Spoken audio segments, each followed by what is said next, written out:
Hey, it's Griffin, and today I'm going to talk about how to come up with ideas for drawings and how to come up with ideas for art in general.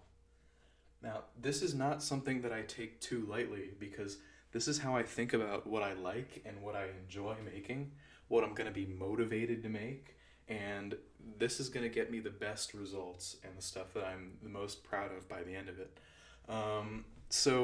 I ask these questions like, what do I like? What do I enjoy?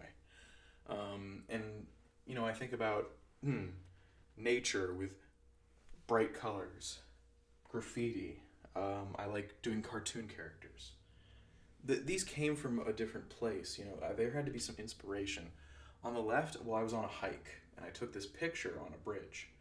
Well, I painted over the picture with unnatural colors just to play around with yellow, pink, orange, blue trees. The one in the middle, I was taking pictures of bridge graffiti and train graffiti, and I put them all together into this one picture. Or on the right, I had started with this cartoon character laying down, and I decided she should be listening to music. And so I didn't know what it was going to look like when I started making it, but I came up with the idea as I went along, right? Now, you can find inspiration, or inspiration can find you. So, people are used to the idea of inspiration can strike you when you see something, when you least expect it. Maybe you're looking at a sunset, you see the blue and orange, and you're like, ooh, I would love to use blue and orange together. It would look really good. Or this one on the left, I was in a parking lot and I found a gasoline, I found an oil spill, and it was rainbow. I was like, wow. Well, I took a picture of it, I made it a little darker to bring out the colors, and then I got that. Now, you don't have to wait for inspiration to find you. You can go looking for it. You can come up with ideas. You can sit down and think, what do I want to make? You can go out in the world and look for stuff that you want to make, right? So, it helps to know that there are different kinds of art that you can make.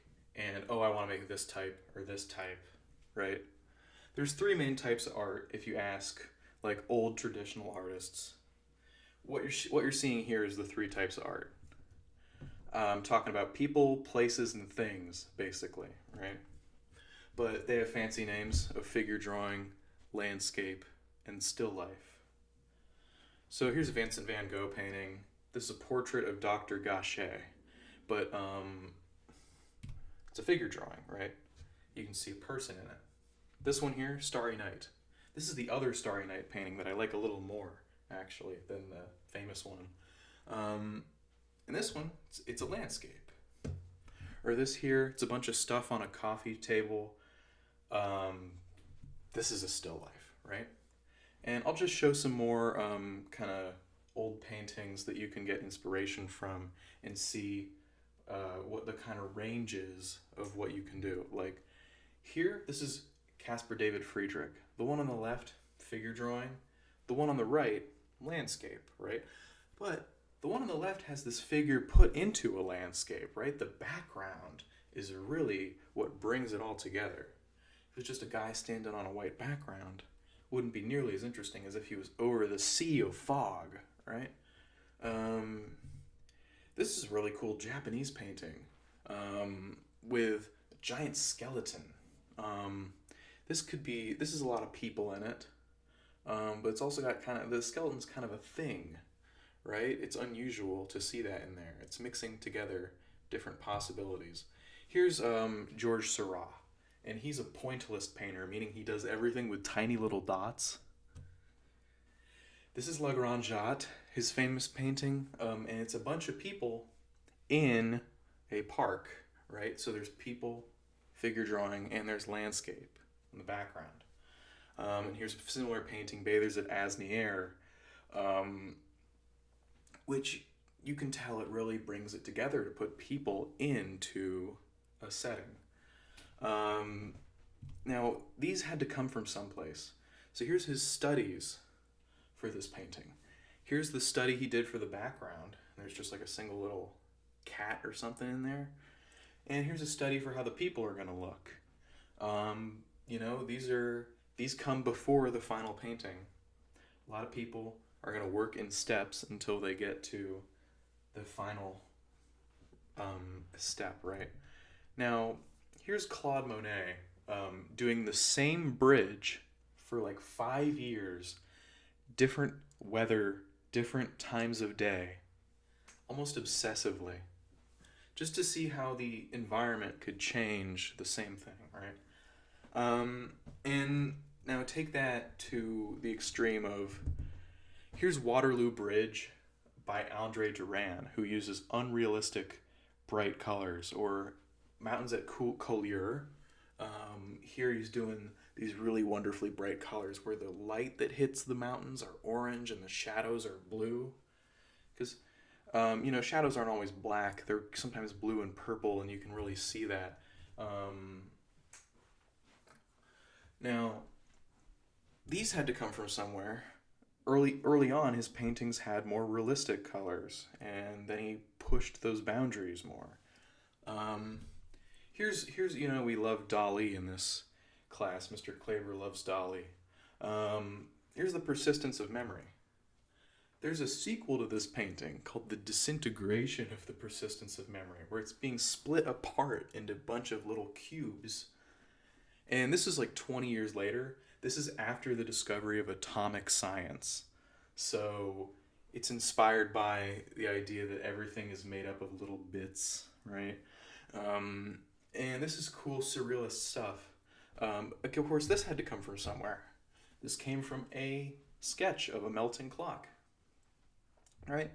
Now, here's some weird things that surrealist people have made. This lobster telephone, and people are really grossed out by this other one, Lunch and Fur.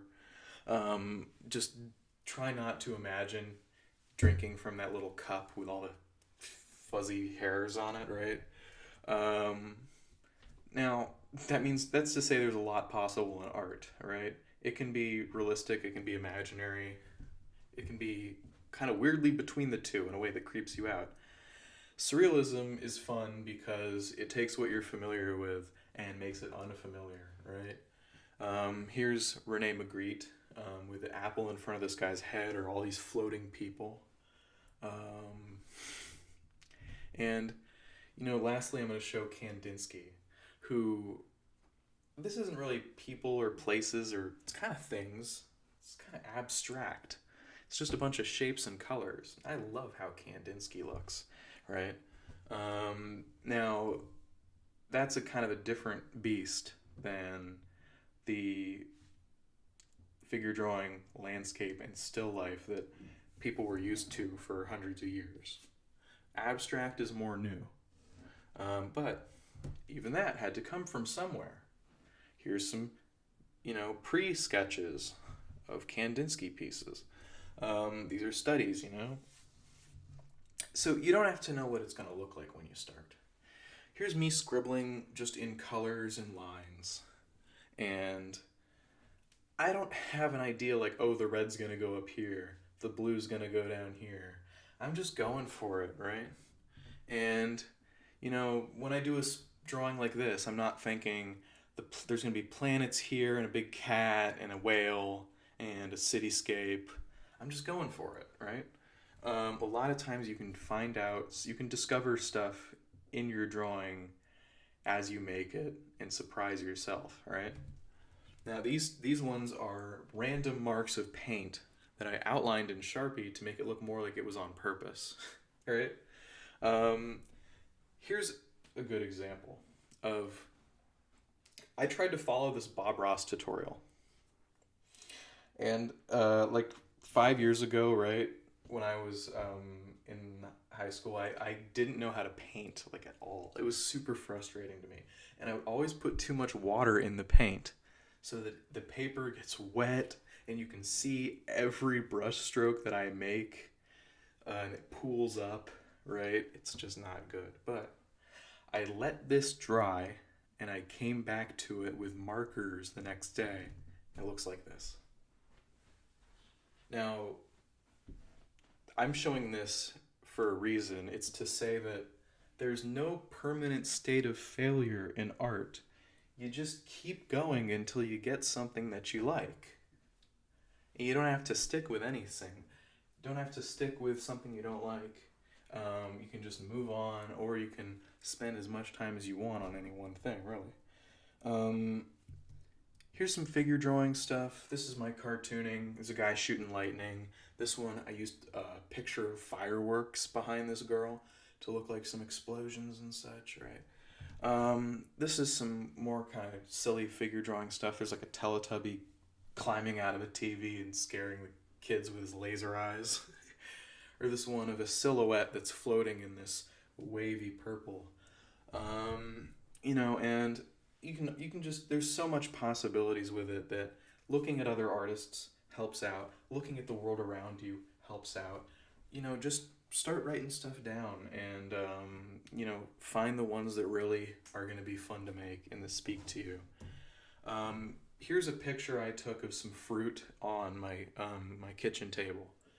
And this is a start of an assignment I had to do. But, what I did here is, I cropped it so it's a better composition. There's not so much space around it. And then I messed with the colors. I made a blue pineapple and a blue lemon and orange grapes, This is just a fun example of where you can go from a photo. Now, people, places, things, all of these are tied together by ideas, right? And that is something that you have to come up with no matter how big or how small when you start. Writing helps you think about your ideas, right? It helps you put something down on the paper. You can branch off from it. Say, I want to make something about music. Okay, what if I do disco? I could do Michael Jackson. I could do Donna Summer. Okay, what about hip hop? I could do Wu-Tang. I could do Kendrick, right? And then, from an offshoot I'll do some 2000s music. What about 2000s TV shows? Ooh, okay. And I think SpongeBob, Avatar, Boondocks. I like that episode where Huey fights Bushido Brown, and he's got an electric fist. That would be cool to draw. Now I've got an idea, but I also can go back to this page and have even more ideas, right? So here's some music-based drawings I did. This is the cover for DJ Shadow, and I redrew it. It's these guys in a record shop. Here's Kendrick Lamar's GNX, and this one I didn't totally recreate it. I drew him in a different pose, and I found a picture of the Black Grand National, and I used that photo behind the drawing. Here's some Michael Jackson drawings that I did with markers on paper. These ones are based on individual songs. Here's the cover for De La Soul, and I actually remade this cover with cats for my friends making a music project. So each of them is a different cat. And here is my sister texting me, I will pay you $11.11 for a crude sketch of J. Cole throwing a boomerang. No. I didn't have to come up with this. My sister just said, you should do this. And I'm like, all right, sounds fun, right? Art can come from anywhere, and you can do it for people. You can gift it to people. That's one of my favorite things, because you have someone to share it with, The last thing to talk about here is the idea of working horizontally or working vertically. If you're working horizontally, you can come up with 10 different ideas that are all equally good and all very different, but none of them are going to have a lot of focus. So when you're done working horizontally, you want to work vertically. Pick your favorites, maybe combine some of them together, and refine those, work on those. And you get really good ideas from that. And, you can keep going from there. And say you get a whole series going. Right? So this is the last thing, my examples. Here's some characters that I designed. This guy is like a Wolverine guy. I got like this little demon girl. I got this kind of emo boy here, right?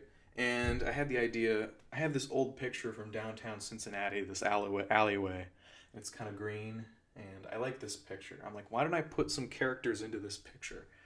So here's me drawing some people into the picture. And from there, I thought I could do this again. I could make this a series. But what if I use like skyscrapers and they're like sitting on beams? And now I got this really cool drawing, right? That's from working vertically and keeping with the same idea. But I wouldn't have had that idea if I wasn't working horizontally in a bunch of different areas and then like, ooh, I like that one. Let's work more on that one, right? So to review, you can go looking for ideas instead of letting them find you. Good artist is going to do both. We're talking about figure drawing, landscape, still life, and abstract as different types of art that you can make. Helps to do some writing and branch off different ideas and, work horizontally, come up with a bunch of ideas, then work vertically and spend more time with a few of those ideas. All right, now that's my video. Work on some ideas, yeah.